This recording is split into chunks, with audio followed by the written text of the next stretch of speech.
européenne, c'est la faiblesse et c'est certainement pas la force comme on nous l'a vendu. On est humilié parce qu'on est impuissant et on n'est pas respecté parce que est-ce qu'on est respectable ? Macron qui se déguisait en Top Gun, Donald Trump qui a fait la leçon aux Européens, après la leçon était juste, qui a fait son Conseil de la paix, qui a lancé son ONU bis. Trump ne revient pas à la nation, il reste dans une forme d'empire américain. C'est un joueur de poker.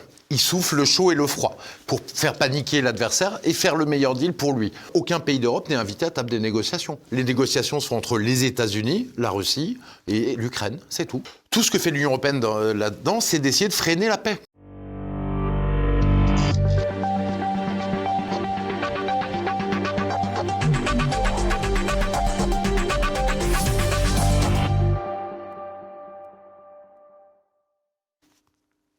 Bonjour à tous, je suis ravie de vous retrouver pour ce nouveau numéro du Samedi Politique. Vous l'avez vu, l'ordre du monde se bouscule chaque jour plus rapidement. Nous avons assisté au forum de Davos qui s'est transformé en véritable cirque. Le droit international se meut peu à peu en paillasson. L'Union européenne, elle, confond réalité et fiction. Alors dans tout cela, vers quel avenir allons-nous ? Où va l'Europe ? Nous allons essayer de répondre à toutes ces questions fondamentales. Mais avant toute chose, chers amis, n'oubliez pas que j'ai besoin de vous pour le succès de cette émission. Alors pensez bien sûr à cliquer sur le pouce en l'air, à écrire vos commentaires et évidemment à relayer au maximum cette vidéo. À tout de suite.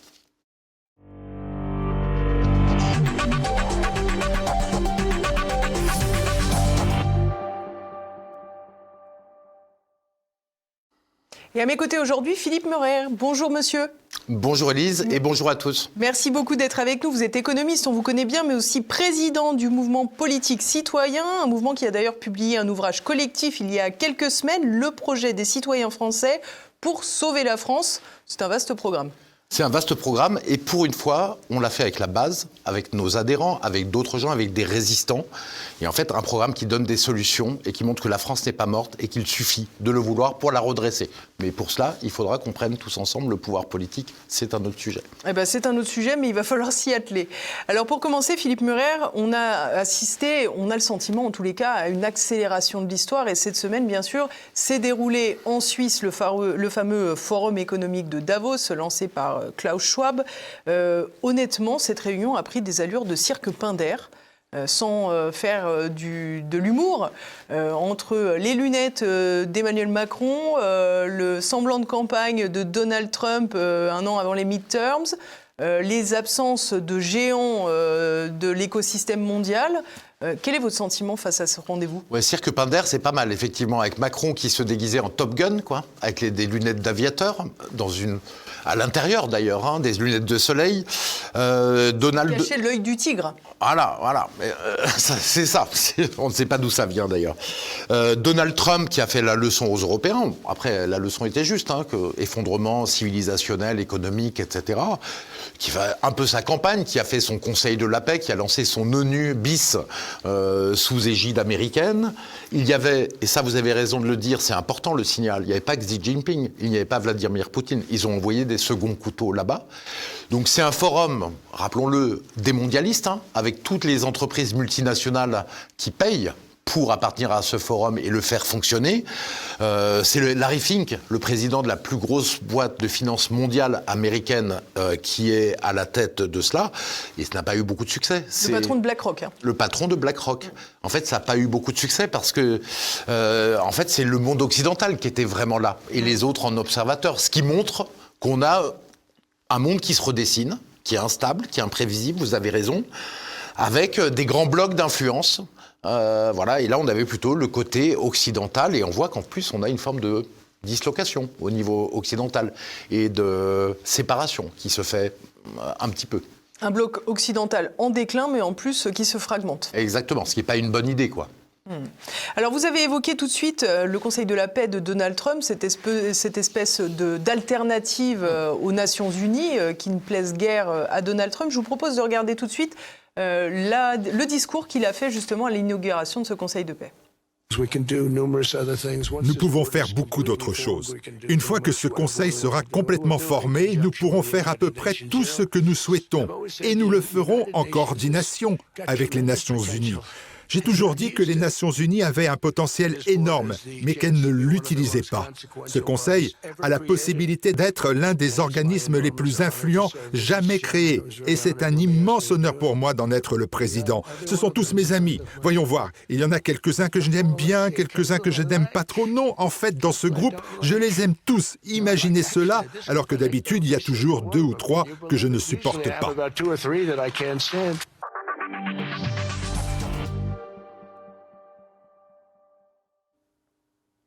Bon, déjà, la première observation, c'est quand même c'est un discours qui ne vend pas du rêve, quoi. Non, ça ne vend pas du rêve, c'est sur l'émotionnel. La diplomatie, ça doit être sur le calme, le raisonnable. Bon, on n'est pas là pour critiquer Trump, hein, certainement pas, mais l'objectif, c'est de faire un ONU bis. On verra combien il y aura de personnes qui seront dedans. Je pense que la France a tout intérêt à être observatrice à l'intérieur, hein. Voilà, très clairement. Mais Trump, tout le problème, c'est que ce Conseil de la paix, les Américains ont tout le pouvoir. C'est eux qui ont le droit de veto, c'est eux qui décident de tout. C'est pas du tout dans l'intérêt des pays de faire fonctionner le Conseil de la paix, c'est de se mettre sous hégémone américain. C'est pas non plus du tout dans les pays de détruire le droit international. Et ce n'est pas le droit international gauchiste dont je parle, hein. C'est le fait que le droit international, c'est 2 choses. C'est que la souveraineté des nations est inviolable, en théorie, c'est-à-dire qu'on défend autant que faire se peut qu'il n'y ait pas des États qui prennent des bouts d'États ou qui envahissent d'autres États, éviter la guerre, et l'autodétermination des peuples. Ce qui signifie que ce n'est pas à la France ou aux États-Unis de décider qui doit être président dans quel pays. Est-ce que la France doit décider qui doit gouverner le Venezuela pour les Vénézuéliens ou qui doit gouverner l'Iran pour les Iraniens? Ça ne marche jamais, ça aboutit à des catastrophes. Donc le droit international, c'est important de le défendre. Souveraineté des États et autodétermination des peuples. Pour pouvoir le défendre, de toute façon, il faut être une puissance aussi. Tout l'intérêt que la France soit une puissance militaire, une puissance économique, une puissance à tous les niveaux. On a l'arme nucléaire et le siège au Conseil de sécurité. Il faut, pour le moment, évidemment, s'en servir.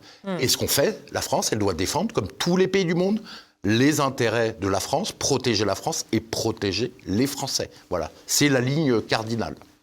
Alors vous dites évidemment souveraineté des nations. On a vu évidemment cette affaire groenlandaise qui va un peu à l'encontre de ce grand principe des Nations Unies. Quelque part, on comprend mieux pourquoi Donald Trump veut s'émanciper des Nations Unies.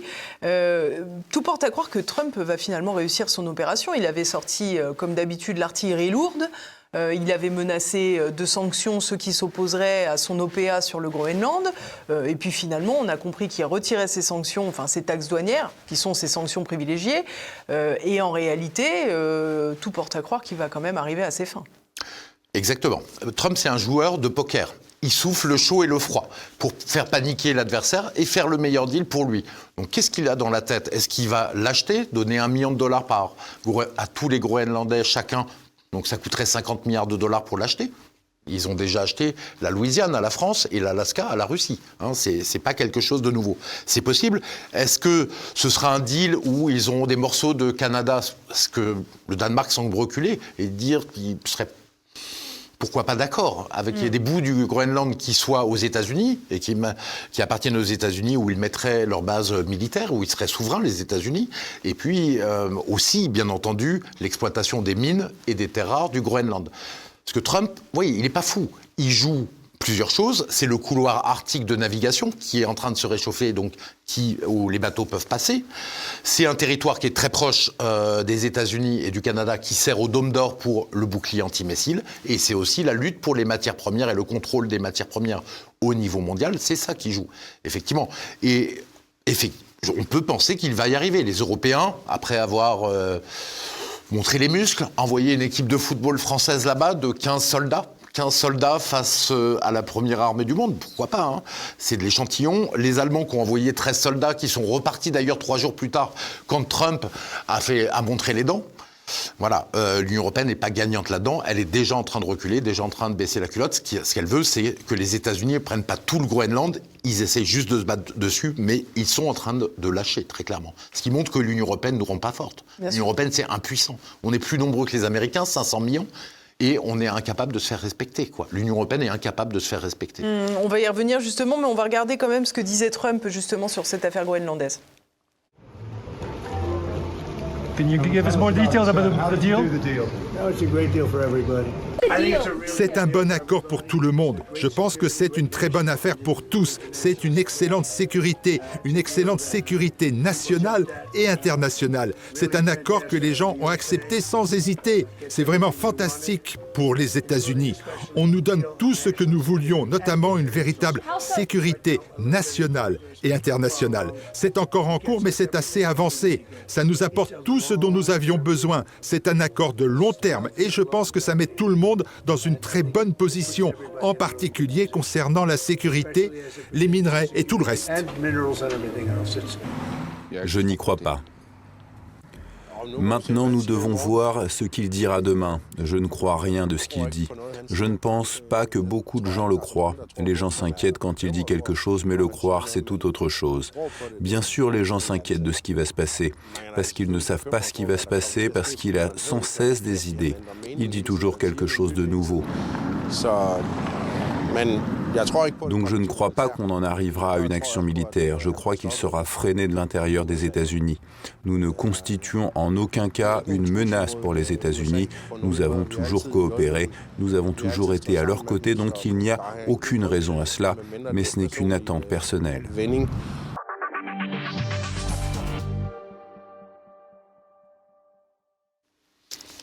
Bon, on connaît bien les arguments de Donald Trump, effectivement, ce besoin de sécurité, donc vous l'avez expliqué, pour ce dôme d'or, je crois. C'est ça.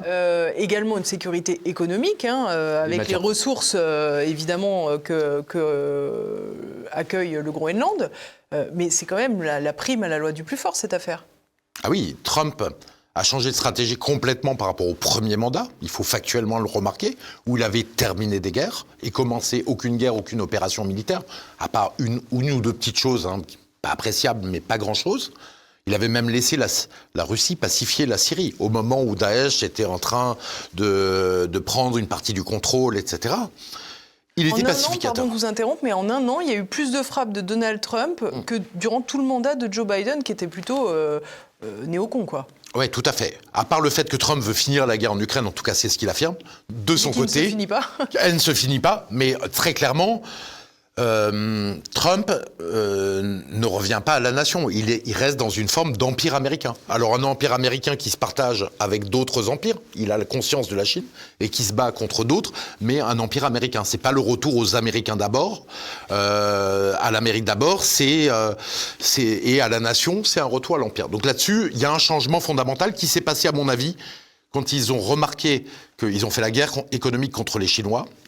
On en avait parlé lors de la dernière émission du Samedi Politique qu'on avait fait ensemble, avec des droits de douane très importants. Ils ont demandé aux Européens de le faire, et les Européens, et aux Canadiens, aux Mexicains.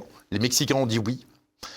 Les Canadiens ont dit non. L'Union européenne a dit non. Alors que c'était dans son intérêt de mettre des droits de douane de 15% pour se protéger. Et là, il a perdu quelque chose d'important. Ses alliés, là-dessus, ils ne pouvaient pas y arriver tout seuls. La Chine a continué à se développer et à développer ses excédents commerciaux, malgré les droits de douane très élevés de Trump. Et en fait, quand ils se sont rencontrés, Trump et Xi Jinping, il a dû céder parce que Xi Jinping possède 90% du raffinage des terres rares mondiales. Il a dit, vous n'en aurez pas pour vos avions, pour votre puissance militaire, pour construire votre industrie militaire et pour votre industrie de nouvelles technologies. Et ça explique en partie la convoitise du Groenland, bien sûr. Exactement. Et à ce moment-là, Trump s'est rendu compte qu'il devait compter avec Xi Jinping, qui ne pouvait pas lui imposer des choses. Il a senti le bras de fer. Et c'est là où, à ce moment-là, en fait, où il y a eu des opérations militaires et un changement. Factuellement, c'est ce qui se passe. Alors, il va gagner sans doute le Groenland, ou ce qu'il veut, une part du Groenland, c'est son intérêt à court terme. À long terme, je pense que c'est pas... Après, une excellente idée pour les États-Unis. Pourquoi ? Parce que le grand jeu, c'est le duel entre les États-Unis, puissance militaire, mais aussi financière, technologique, etc., et la Chine, qui est un rival, la puissance industrielle et aussi de plus en plus technologique et économique. Le grand jeu, il est là. Trump, quand il se montre instable dans sa politique économique, quand il fait ses opérations militaires-là, il précipite les autres pays dans les bras de la Chine, factuellement. Le Canada, mondialiste, le président canadien y est allé, et il y a d'autres pays qui se disent on préfère la Chine qui est pacifique, et la Chine boit du petit lait. La Chine n'envahira pas Taïwan, certainement pas maintenant.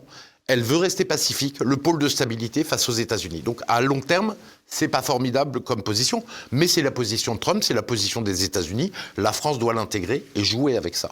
Alors justement, c'est très intéressant ce que vous dites, parce que c'est vrai que quand on a vu ces forces spéciales aller enlever Nicolás Maduro au Venezuela, on s'est dit, bon, le droit international a ostensiblement volé en éclats. Il n'y a même plus l'hypocrisie qui consistait à expliquer quoi que ce soit pour justifier une opération de la sorte.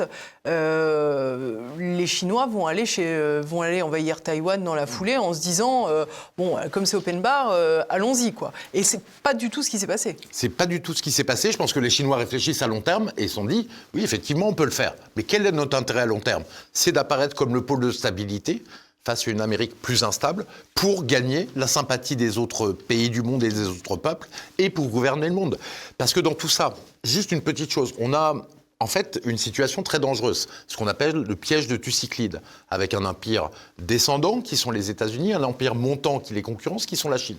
C'est un moment extrêmement dangereux d'ailleurs, et c'est un moment où la guerre peut se faire entre la puissance descendante qui ne veut pas perdre l'hégémone et la puissance montante qui veut gagner l'hégémone. Donc voilà, on est dans un véritable moment dangereux, il faut l'acter, il n'y a rien de catastrophique pour l'instant, mais il faut faire attention parce que la paix, c'est notre bien le plus précieux. Pas de troisième guerre mondiale. Alors là, on a parlé des deux blocs, on va dire, essentiels. Les États-Unis d'un côté de Donald Trump et la Chine de Xi Jinping. Évidemment, revenons un moment à l'Europe. On l'a vu dans cette affaire groenlandaise. L'Europe est montée au créneau pour défendre le Danemark. Ce que je vous propose, c'est de regarder justement un petit sujet qui évoque notamment j'allais dire, le famoso bazooka de l'Union européenne. Pas sûr qu'il fonctionne. Europe has very strong tools now, and we have to use them when we are not respected and when the rules of the game are not respected, by the way. C'est la France qui a dégainé la première. Emmanuel Macron a évoqué dès dimanche l'activation de l'instrument anti-coercition de l'Union européenne, une arme commerciale puissante, si puissante qu'elle est surnommée le bazooka de l'UE. Son activation permettrait de limiter les importations américaines, d'empêcher les entreprises américaines d'accéder à certains marchés publics européens et de bloquer des investissements américains. Nous devons tout faire dans les jours qui viennent pour à la fois affirmer notre capacité de réaction, affirmer notre puissance, mais aussi faire en sorte, j'allais dire, qu'on baisse la pression et qu'on désescalade plutôt qu'on escalade. Combien de temps faudrait-il pour activer ce bazooka et quelle serait sa portée exacte? En fait, difficile de le dire pour la simple et bonne raison que cette arme n'a jamais été utilisée depuis sa création en 1993. Elle a été conçue avant tout comme une arme de dissuasion. Valérie Heyer, qui dirige le groupe centriste au Parlement européen, la qualifie d'arme nucléaire économique. Ce qu'on peut dire, c'est que son utilisation doit être approuvée par les 27 avec une majorité qualifiée, c'est-à-dire plus qu'une simple majorité. Il faut le soutien d'au moins 55% des États membres, représentant au moins 65% de la population de l'UE.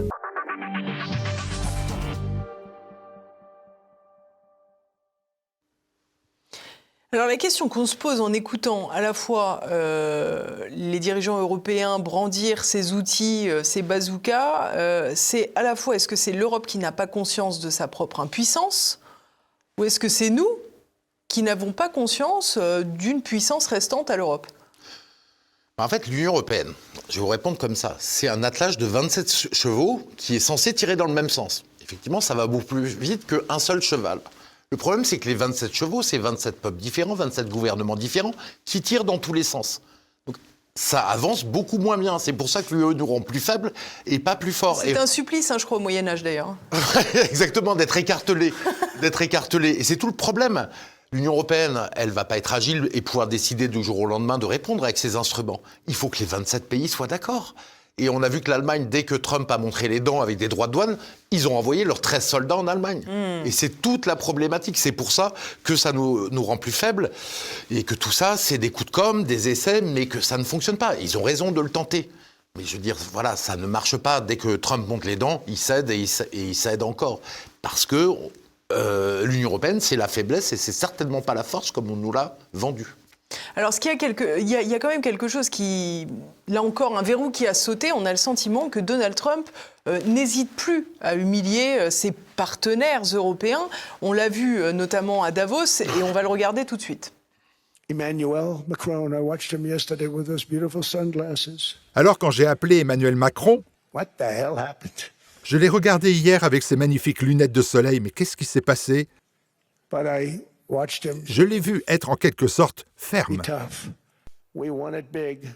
Sans nous, aujourd'hui, vous parleriez tous allemand et un peu japonais peut-être. Après la guerre, on a rendu le Groenland au Danemark. À quel point on a été stupide de faire ça, mais on l'a fait. Et combien sont-ils ingrats maintenant? How stupid were we to do that? But we did it. But we gave it back. But how ungrateful are they now?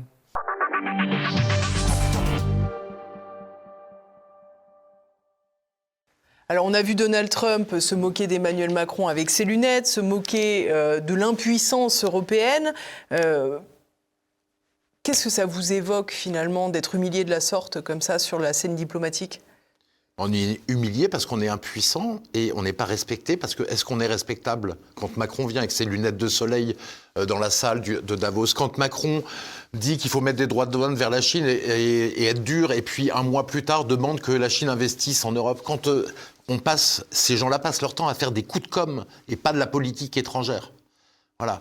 Pour qui passe-t-on? Ben oui, on n'est pas respecté parce que vous avez remarqué que Trump, il respecte Poutine. Parce que Poutine, il a une ligne qui est stable, qui est rationnelle et qui est prévisible. Il sait où il va, il sait ce qu'il défend, il a des lignes rouges. Et donc, il est respecté. Nous n'avons ni la puissance, ni une diplomatie intelligente. Voilà. Donc voilà pourquoi nous ne sommes pas respectés, nous sommes humiliés. Ce n'est pas la France qui est humiliée, c'est l'Union européenne tout entière qui est humiliée. Alors Emmanuel Macron est quand même une cible privilégiée de Donald Trump. On l'a vu aussi avec la publication du SMS du président Macron qui voulait organiser une sorte de G7 après Davos, etc. Il s'est encore fait conduire une fois de plus par Donald Trump. Oui, il fait des coups de com', il n'arrête pas de se mettre en avant le premier, effectivement. Mais Merz et Starmer sont aussi ridicules, l'allemand et l'anglais, quoi. Voilà. Ils sont tout aussi ridicules et humiliés. Merz, il a quand même réussi à envoyer 13 soldats au Groenland pour le défendre. 3 jours plus tard, il a ramené les soldats. Voilà. Donc voilà, tout ça est ridicule. Et malheureusement, l'Union européenne reçoit ce qu'elle devait recevoir, c'est-à-dire l'humiliation, parce que, en fait, elle n'a aucune force, elle n'est pas respectée, parce qu'elle n'a aucune force, aucune puissance, et qu'elle a joué le valet des Américains depuis tellement longtemps. Comment vous voulez être respecté quand vous jouez le valet des autres? Ben non, vous n'êtes pas respecté quand vous êtes le valet des autres. Et on le sait très bien, l'Union européenne est une création. Les Américains ont beaucoup aidé à la création de l'Union européenne. Hein. Le livre de Philippe de Villiers qui est très bien dessus. J'ai tiré le fil du mensonge et tout est venu avec les archives qui montrent l'argent qui a été donné à Jean Monnet, à Schuman, à tous ces pères fondateurs entre guillemets de l'Union européenne.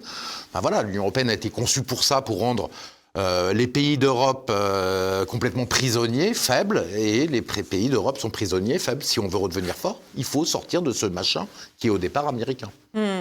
Alors ouvrons peut-être une parenthèse avec l'affaire du Mercosur. On sait donc cet accord commercial signé entre l'Union européenne et les pays d'Amérique latine via cet ensemble qui s'appelle donc le Mercosur. On a vu cette semaine que l'accord avait été suspendu. Alors, avant de vous donner la parole, je vous propose qu'on regarde quelques précisions tout de suite. Oh, nous avons gagné! Merci à toutes et tous! C'est une victoire syndicale! Cri de joie devant le Parlement de Strasbourg à l'annonce de la décision des députés européens de saisir la Cour de justice de l'UE pour vérifier la légalité de l'accord signé avec le Mercosur.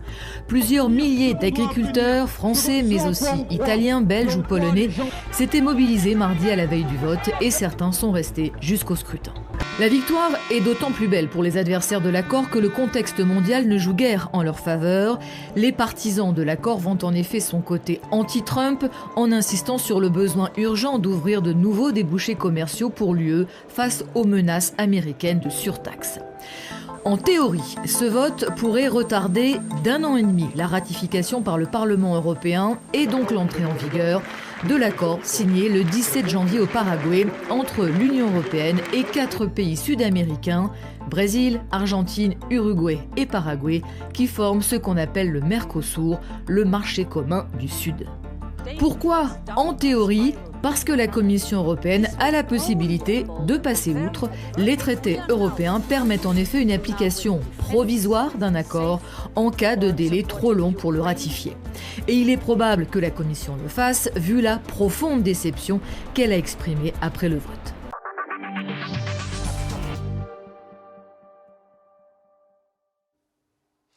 Bon, CQFD, dans ce sujet, on le comprend bien, l'avenir du Mercosur, il ne se joue pas à la Cour de justice de l'Union européenne. Globalement, il est entre les mains de la Commission, la même Commission qui a validé les doses Pfizer par SMS avec Ursula. Exactement, et la Cour de justice de l'Union européenne suit quasiment tout le temps la Commission. Donc il ne faut pas rêver, von der Leyen a la possibilité d'appliquer cet accord qui est humiliant pour la France, qui se fait sur le dos des paysans français, c'est le sang des paysans français qui est en jeu. Elle peut le faire de façon provisoire, tout de suite appliquer l'accord, sans faire voter le Parlement européen, on voit la farce démocratique, et sans attendre la décision, est-ce que cet accord est légal au niveau du droit européen, est-ce qu'il respecte les traités. Donc c'est ridicule.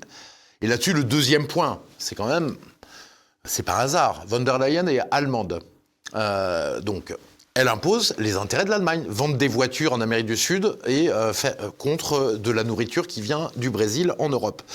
Ce qui n'est pas du tout les intérêts de la France. Mais on a vu aussi que Merz a dit, écoutez, ce traité est légal, on veut qu'il s'applique immédiatement. Et il a laissé au maximum 1 mois et demi, c'est ce qu'on peut entendre, avant qu'il s'applique. La France dessus a rien à dire. Et Manfred Weber, le patron du plus puissant groupe au Parlement européen, qui est donc un groupe de droite où il y a les LR de PPE, voilà, où il y a les LR de Bellamy, donc les Républicains français. Il a décrété la loi martiale parce qu'il y a eu un vote jeudi pour virer von der Leyen, une motion de censure. Il a dit ceux qui ne voteront pas oui pour que von der Leyen marche, donc ceux qui votent non ou qui s'abstiennent, qui votent oui ou qui s'abstiennent pour la motion de censure seront sanctionnés très durement et exclus du parti. Bellamy, les Républicains auraient été exclus du PPE. Et ils ont voté, évidemment, les LR se sont couchés.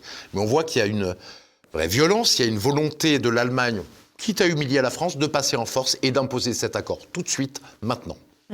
Alors revenons peut-être sur ce tropisme des souverainistes français. Est-ce qu'il n'y a pas cette obsession de l'Allemagne ? Est-ce qu'aujourd'hui, on peut dire vraiment que l'Allemagne tire son épingle du jeu européen ? Parce que sincèrement, on a le sentiment que l'Allemagne va très mal aussi. L'Allemagne, en fait, qui est-ce qui a imposé le Mercosur ? C'est les Allemands. Et Merz le dit. Von der Leyen, pour vendre leurs voitures en Amérique du Sud, qui veut imposer l'accord avec l'Inde d'1,5 milliard d'habitants. On va faire un accord de libre-échange qui est, paraît-il, presque prêt, qui devrait être signé très rapidement, avec des gens qui gagnent, le salaire minimum en Inde, c'est $60 par mois. Voilà. Et qui est donc un risque énorme de délocalisation de nos entreprises là-bas et pour notre industrie. C'est l'Allemagne. Après, c'est pas dans l'intérêt de l'Allemagne. L'Allemagne croit que le libre-échange, ça lui sert. Fondamentalement, l'Union européenne ne fait que de libre-échange. La production industrielle allemande vient de baisser de 25% en 8 ans. 25%, elle s'écrase complètement. Ça lui dessert maintenant aussi. Mais ils pensent que ça leur sert. Et voilà, l'ADN de l'Union européenne, de toute manière, c'est le libre-échange. Donc toute la machine est lancée vers la mondialisation économique pendant que le monde se démondialise. Donc concrètement, l'Union européenne est désolidarisée de tous les intérêts nationaux, y compris ceux de l'Allemagne. Exactement, y compris ceux de l'Allemagne. C'est pour ça que c'est une catastrophe. Depuis le traité de Rome, l'Union européenne est libre-échangiste et elle continuera, elle ne change pas. Et en plus, ces gens-là, c'est une politique. Comment faire plus idiot ? Parce que quand vous avez l'énergie qui est 3 fois plus chère qu'en Chine ou qu'aux États-Unis et chez nos grands concurrents, parce que vous avez mis le marché européen de l'électricité, qui a fait tripler les prix, quand vous refusez d'avoir le gaz russe et donc vous achetez du gaz américain 3 fois plus cher ou du Qatar liquéfié par bateau, évidemment que votre industrie s'effondre. Donc surtout pas faire de libre-échange à ce moment-là. Qu'est-ce qu'on va gagner en Amérique du Sud avec le Mercosur ? Juste ce point. L'industrie européenne, elle est beaucoup plus chère que l'industrie chinoise qui a déjà pénétré ces marchés-là. Est-ce qu'on est sûr qu'on va y gagner en termes industriels ? Beaucoup. Moi, j'en suis pas sûr. Avec une énergie chère, les normes européennes et toutes ces directions, c'est certainement pas le sens que ça prend. Donc c'est un accord absolument terrible pour tout le monde. Aucun intérêt, mauvais pour la santé des Européens. Voilà, c'est une catastrophe. C'est une catastrophe et l'Union européenne nous envoie dans le mur le plus complet. Alors la Commission a également un nouveau projet dans sa besace. Vous l'avez d'ailleurs commenté récemment sur les réseaux sociaux et c'est quelque chose qui était passé relativement inaperçu, qui a été traité par l'excellent média et lucide d'ailleurs, il faut le signaler, avec un très grand article qui est très intéressant.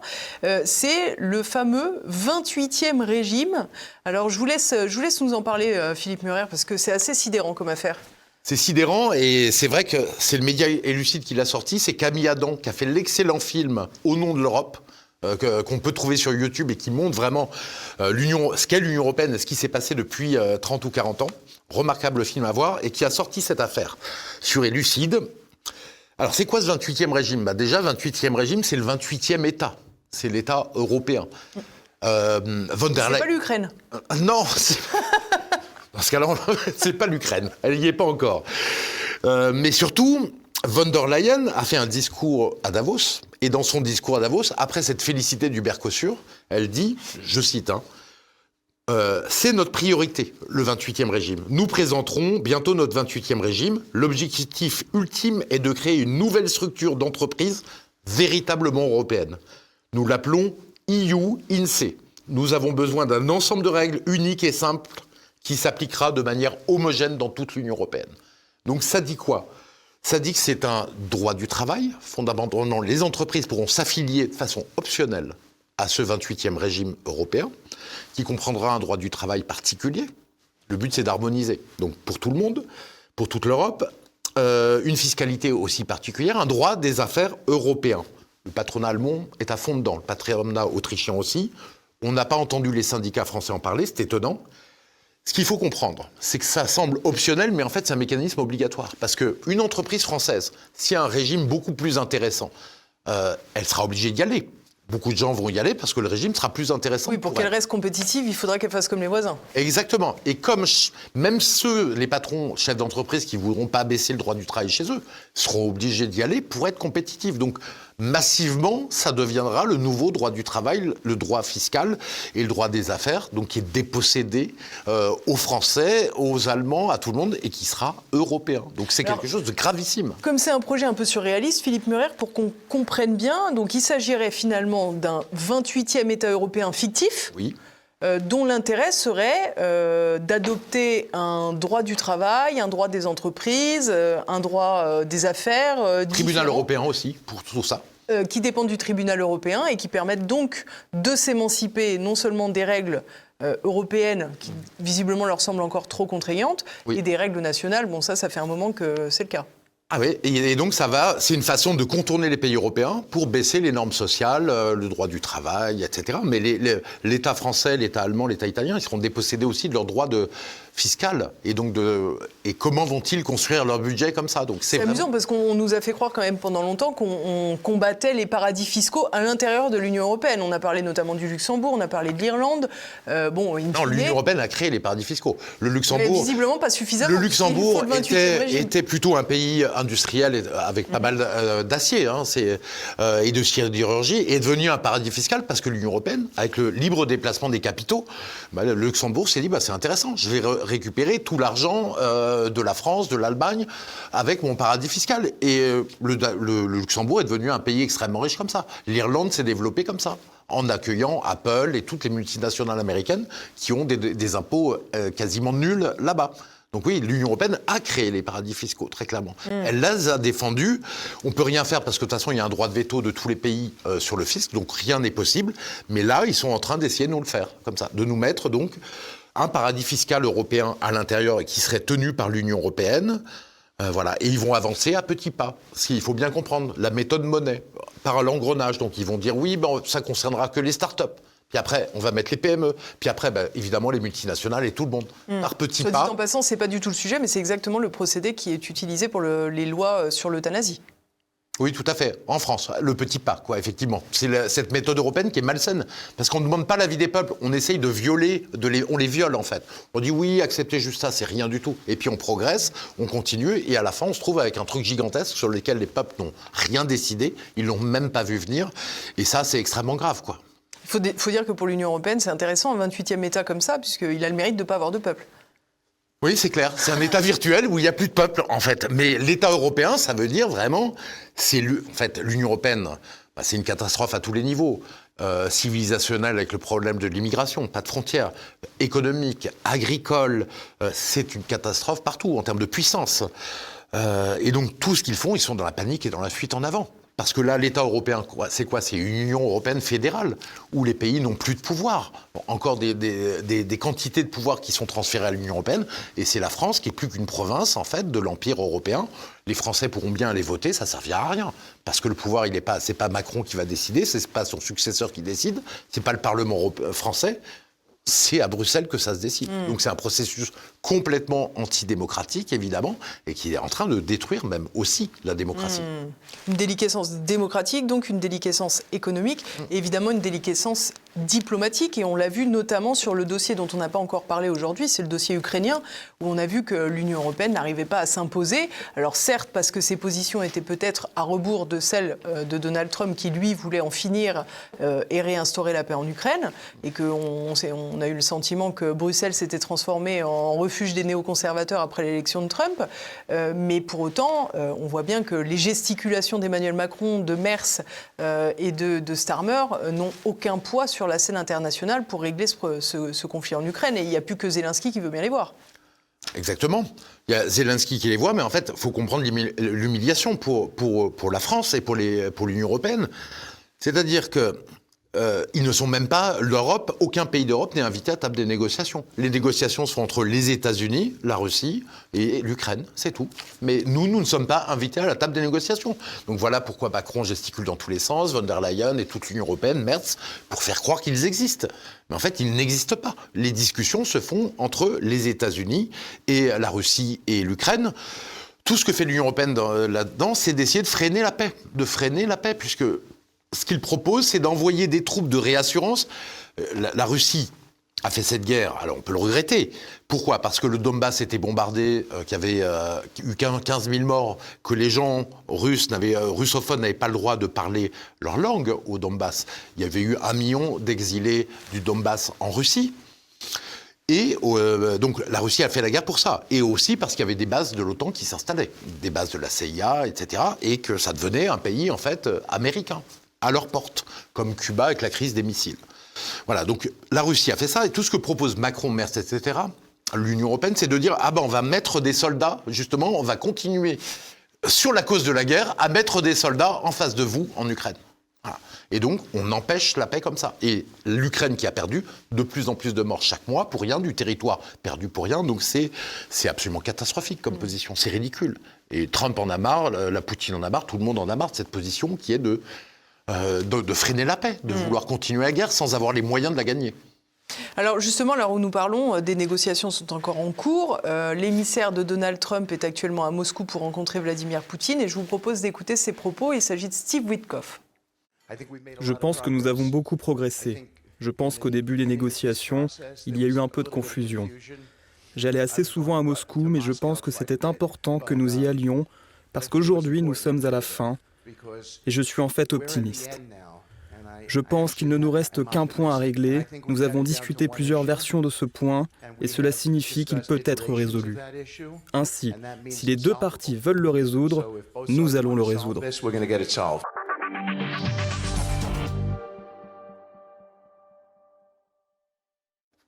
Bon, il ne faut pas se mentir non plus, du côté américain, il y a aussi énormément de méthodes couées, parce qu'on se rappelle quand même de la campagne de Donald Trump où il voulait faire la paix en 24 heures, ensuite il a voulu faire la paix en 100 jours, ensuite il a déposé un nombre d'ultimatums qui ont tous volé en éclats.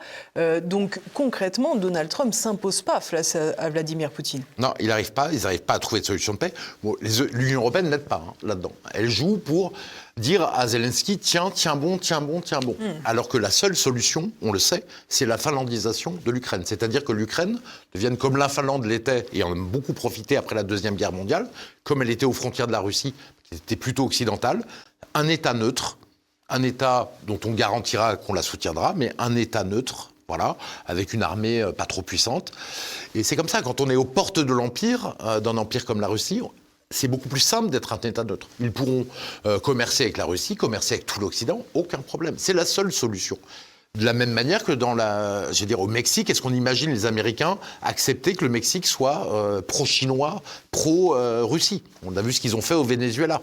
Donc non, certainement pas, avec des missiles à 500 km de Washington, comme les Russes ne veulent pas des missiles à 500 km de Moscou qui peuvent arriver en quelques minutes. Voilà, donc l'Ukraine est un neutre, c'est ça qu'il faut défendre pour la paix.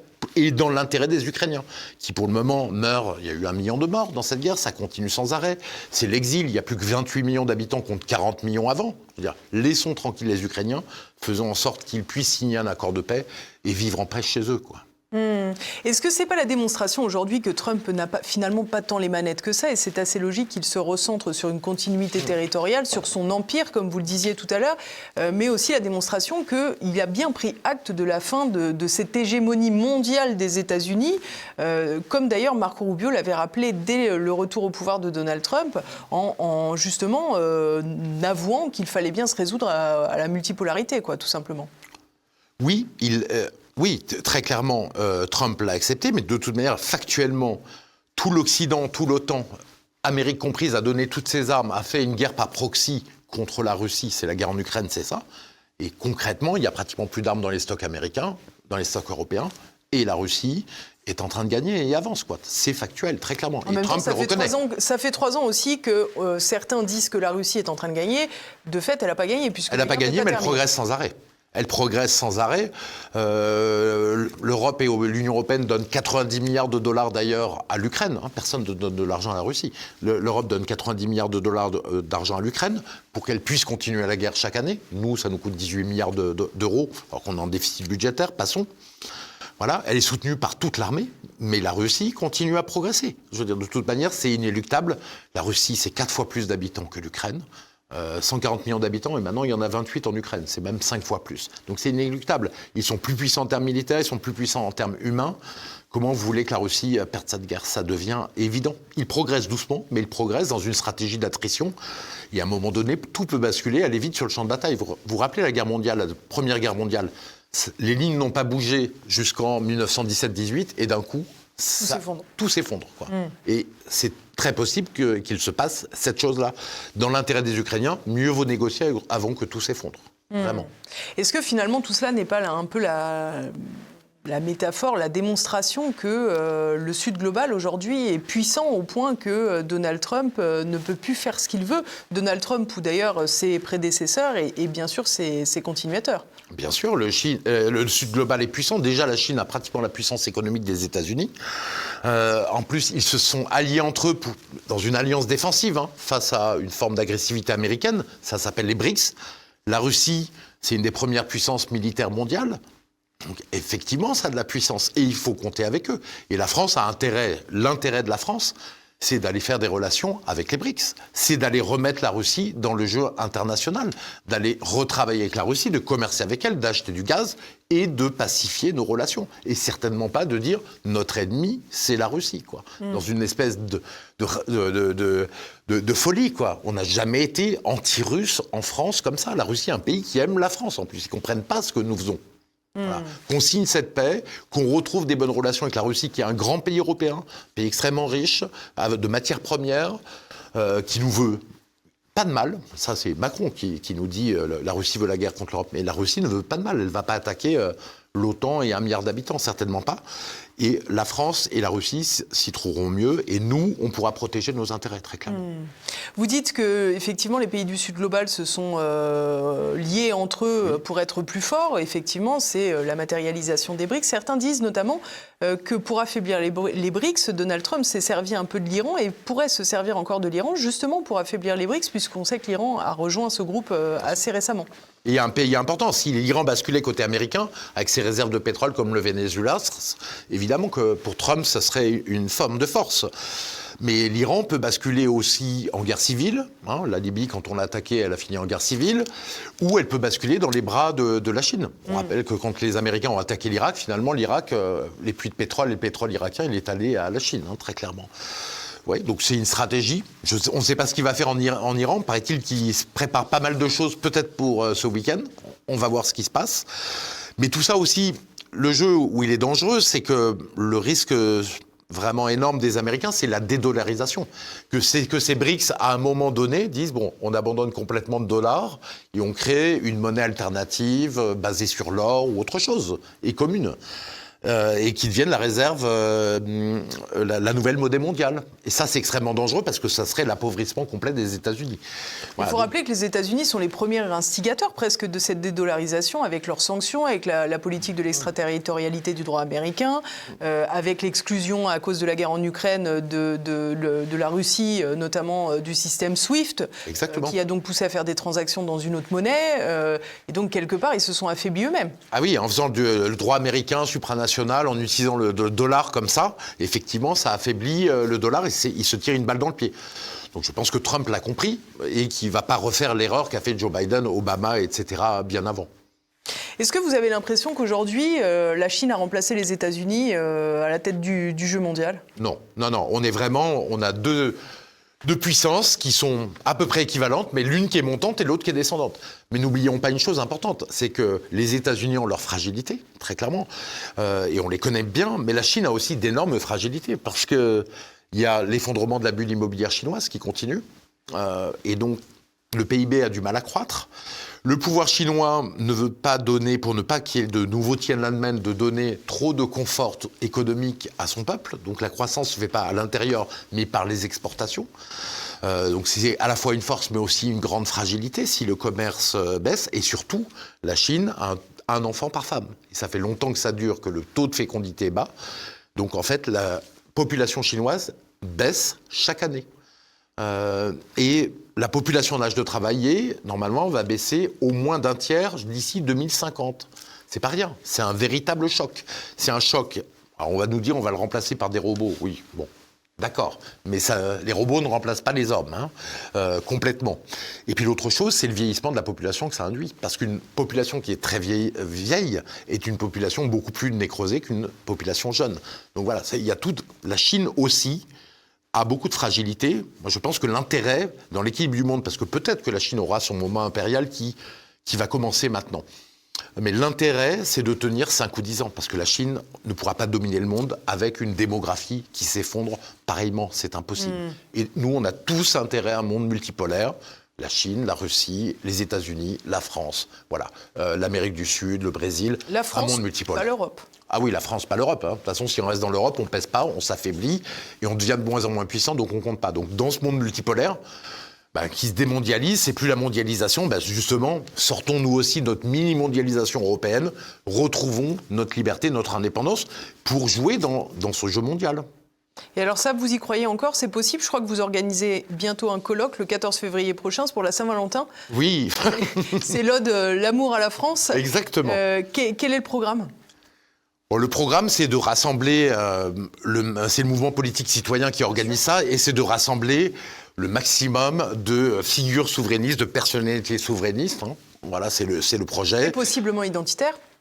Possiblement identitaire, tout à fait. Ils sont les bienvenus. Normalement, quand on défend l'identité de la France, on défend aussi la souveraineté de la France. Et c'est bien de le rappeler pour les mal comprenants. Vous avez tout à fait raison. Donc, je ne vais pas le dévoiler à la liste des invités. Ça sera dans une semaine, mais on va débattre de l'Union européenne, est-ce qu'elle va vers le fédéralisme, du problème de liberté d'expression et de totalitarisme qui vient, de la souveraineté. Voilà, ça va être un très très beau moment qui se fera dans le centre de Paris. On annoncera tout ça, voilà. Et on a besoin de toute manière. Pour que la France se redresse, il y a 36 à 40% des Français qui sont aujourd'hui pour la sortie de l'Union européenne. Vous vous rappelez les sondages de 2024 qui l'avaient montré. On a encore progressé, l'Union européenne, tout le monde voit sa toxicité. Ce qu'il nous manque Chaque jour, quand on ouvre une bouteille d'eau, de toute façon, on voit la toxicité de l'Union européenne. On y pense. Donc ça crève les yeux. Et il y a même des gens qui étaient des européistes qui sont en train petit à petit de basculer. Donc tout ce qui nous manque, c'est de faire l'union des souverainistes, de toute manière. Que ce soit dans un parti ou dans un autre, peu importe. Dans un parti commun qui fédère les partis, peu importe. L'important, c'est l'union des souverainistes. Et là, on ne sera plus à 1%. On sera dans notre potentiel électoral. Donc le potentiel, c'est 36-40%, mais au moins de monter à 10%. On a les élections présidentielles prochainement, dans à peine un peu plus d'un an. Les législatives, donc c'est un moment... Il faut se mettre ensemble, il faut se réunir. On a un moment unique. En plus, il n'y aura pas de vote utile pour le RN, parce que le RN semble largement en tête. Donc on a tout ce qu'il faut pour faire quelque chose de très joli si on s'unit pour les élections. Donc voilà. Donc ça veut dire que vous irez aux élections ? Non, moi, je n'irai pas aux élections seul. Moi, je me bats pour qu'on ait une union des souverainistes pour les élections et qu'on pèse. Y aller tout seul, ça n'a aucun intérêt, quoi. Ça fait un de plus, quoi. Mais... Ça fait un de plus, ça fait 0,8%, on l'a vu, ou 0,9% comme les Patriotes, malheureusement, aux élections européennes, ou 1% pour Asselineau. Alors qu'en fait, les gens qui veulent voter pour nous, ils votent pour le Front National parce qu'on est désunis. La moitié des électeurs du Front National, ce sont des électeurs qui veulent sortir de l'Union européenne. Pareil pour Reconquête. Donc mettons-nous ensemble. À ce moment-là, les gens voteront pour nous. On pourra passer dans les médias, pas seulement dans les médias alternatifs, mais dans les médias officiels, si on a 5%. Voilà. Est-ce que ça sera Philippe de Villiers qui sera le fédérateur ? S'il se présente, le fédérateur des souverainistes, est-ce que ce sera une autre personne qui le sera ? On verra. En tout cas, l'important, c'est de partir unis pour faire un gros score. Donc rendez-vous le 14 février dans le centre de Paris. Tout à fait. Comment fait-on pour s'inscrire et où avons-nous les informations complémentaires ? On n'a pas encore lancé la liste d'inscription, ça viendra la semaine prochaine et on donnera toutes les informations sur Twitter, sur tous les réseaux sociaux vendredi prochain. Et sur le site internet du mouvement politique citoyen, donc vendredi prochain. Eh ben, merci beaucoup Philippe Murer en tous les cas d'être venu jusqu'au Samedi Politique. Merci beaucoup. Merci à vous tous de nous avoir suivis. J'espère que cette émission vous a plu. J'espère que vous avez déjà mis le petit pouce en l'air. Vous savez que c'est très important. N'oubliez pas de m'écrire dans les commentaires. Je vous répondrai. Et puis bien sûr, relayez au maximum cette vidéo. À la semaine prochaine.